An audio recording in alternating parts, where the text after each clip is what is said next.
Hello YouTube, today I'd like to do my honest review of the Elder Scrolls V Dawngaurd. Dawngaurd involves the return of a Volkir vampire lord named Harkin, who seeks to end the reign of the sun. Harkin intends to use the Elder Scrolls to accomplish this goal, while the vampire hunters known as the Dawngaurd seek to stop him. You can either join the Dawngaurd or the Volkir vampires, but since I joined the Dawngaurd, I'll be doing a review of my experiences as the Dawngaurd.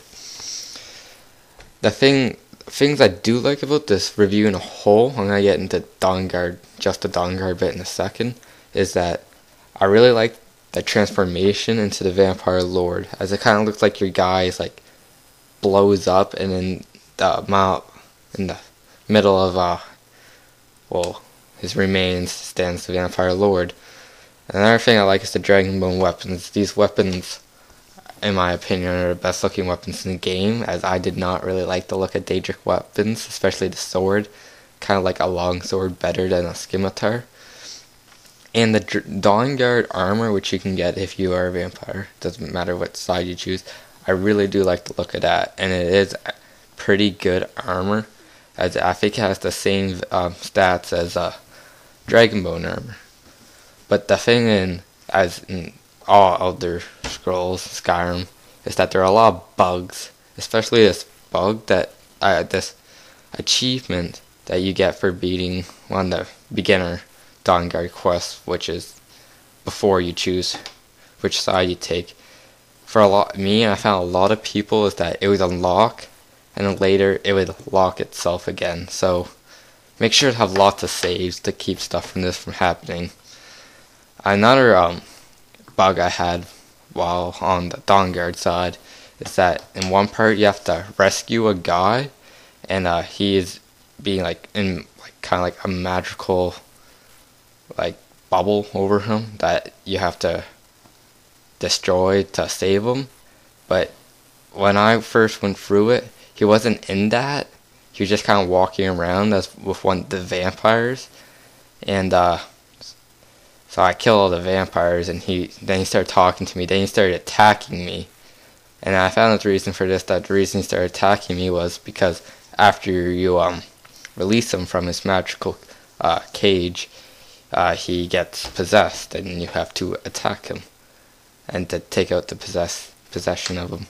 But since this actually didn't count as him being possessed, he turned hostile, which made so I couldn't complete the quest. So I had to go back to an earlier save. And some things I did like, I really do like the armored trolls.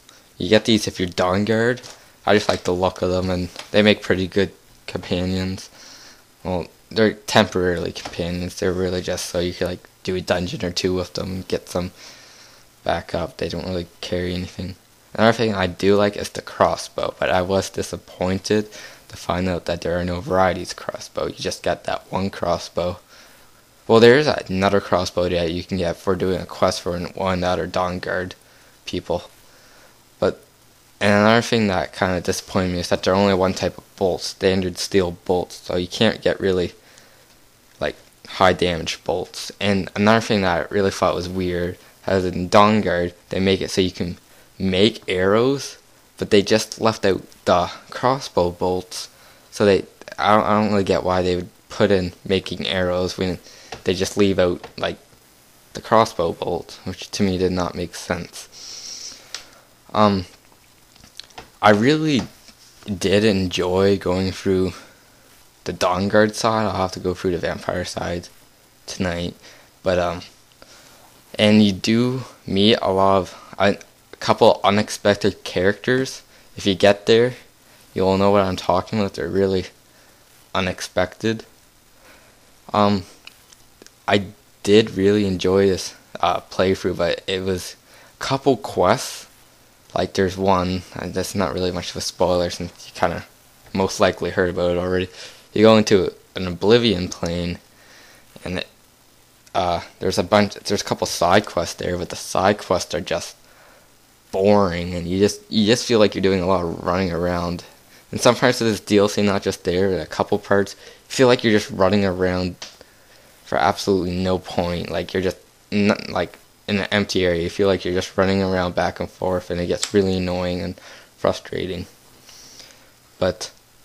And they did add a new type of dragon that's above ancient dragons called legendary dragon. They are actually pretty hard. When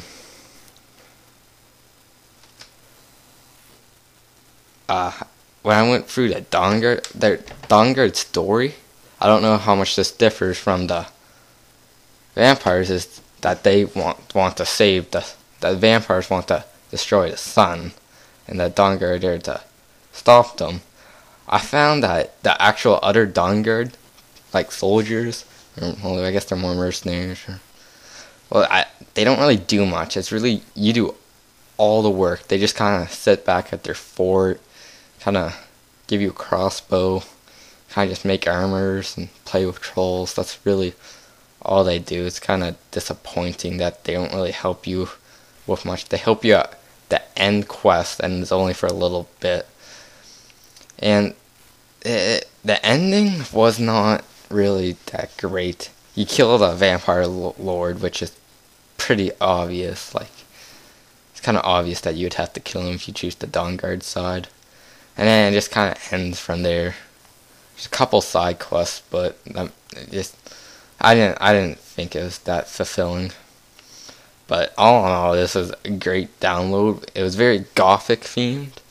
Like, there's a lot of blood and there's a lot of gore. So if you don't like that, well, you probably shouldn't be playing Skyrim in the first place. But it's very gothic. So if you like werewolves and vampires, you'll like this one. They did add some cool new armor types that are actually pretty high levels. I think most of them are around dragon armor levels. The hardened Falmer armor, that looks pretty nice. I've only seen it on Falmer. I never really bothered to pick it up, but it does look nice. And the vampire armor. And so they did also give you the option to change your face. They did not let you change your race or your gender. I think they should have let you change your gender at least. So all in all, it's really buggy, but it is a good 12 hours to take you to beat it. And then if you want to go back and join the Valkyrie, or if you wanted to do the opposite faction. All in all, I give this like an 8 out of 10. It's pretty good, but there could have been more improvements. And another one of the big glitches that kind of will throw you off at the beginning is the very first quest that you get after like talking to an in-person. The map icon will lead you to the wrong place, so you have to follow the compass. That kind of threw me off, and that really frustrated me. But there's just those couple glitches, but enough to really annoy you. Just, you gotta remember to save often. And that is my review of the Elder Scrolls Dawngaurd.